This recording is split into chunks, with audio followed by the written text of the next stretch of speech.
Hello' মই লীনা পুনৰ এটা নতুন ভিডিঅ'লৈ আপোনালোকক স্বাগতম জনাইছোঁ। সমিতিৰতে মই খোজকাঢ়ি আপোনালোকক দুটা অকল কথা ক'ম। এটা হৈছে আপোনালোকে যদি নিজৰ মনটোক নিজক শান্তিকৈ থ'ব বিচাৰে তেতিয়াহ'লে আপোনালোকে দুটা কাম কৰিব পাৰে। এটা হ'ল আপোনালোকে শুই যাব পাৰে আৰু দ্বিতীয়টো হ'ল আপোনালোকে কি কৰিব লাগে মায়ে ক'ব। আজি কি কৰিব কৈছিলোঁ এইটো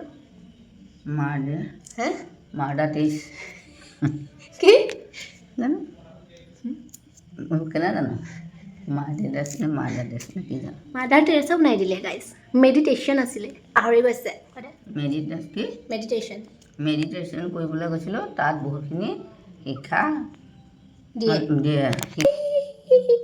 ভক্তি।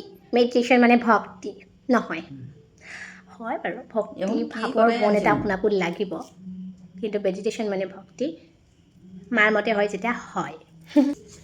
মোৰ মানে এইকেইদিন পূৰা আৰাম আৰু মা আছে যে ময়ো কৰোঁ। মই কাম কৰোঁ নে কৰে মই এনেই থকা পাই মই কৰিছোঁ। আৰু ঘৰত পানী এগিলাচ লৈ নাখায়। আমাৰ ৰাতিপুৱা 6টা বজাতে উঠো হয় নাই? 8টা বজাত উঠে। আমাৰ 6টা বজাতে উঠি গোটেই ঘৰৰ কাম কৰি নাই থাকিলে একোৱেই নহয়, পানী এগিলাচ লৈ নাখায়। মা নাথাকে, মই উঠোৱালৈকে মা ক'ৰবাত গুচি যায়, মামাৰ ঘৰত গুচি যায় গাখীৰ আনিবলৈ। হ'ব একো নাই, মোৰ অলপ বেজতি হৈ গ'ল আৰু, কিন্তু সঁচা কথা কৈছোঁ মই বহুত দেৰিকৈ উঠো। মই বহুত এলেহুৱা আছিল। এলেহুৱাৰ কাৰণে মই নিজৰ মনটো ঠিক কৰিবলৈ মই আজিৰ পৰা মেডিটেশ্যন ষ্টাৰ্ট কৰিছোঁ। এদিনতেতো মন ঠাণ্ডা নহয় বা মানুহ ঠাণ্ডা হৈ নাযায়, সেইটো কাৰণে মই আজি ঠাণ্ডা হোৱা নাই আৰু যেনেকৈ আছে। তো ভিডিঅ'টো ষ্টাৰ্ট কৰি দিছোঁ বনাব। আপোনালোকে ভাল পাইছে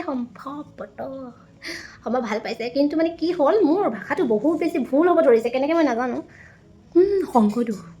সংগদোষত পৰি হৈছে মোৰ কাটিবলৈ ইমান আছে এনে কৈছোঁ।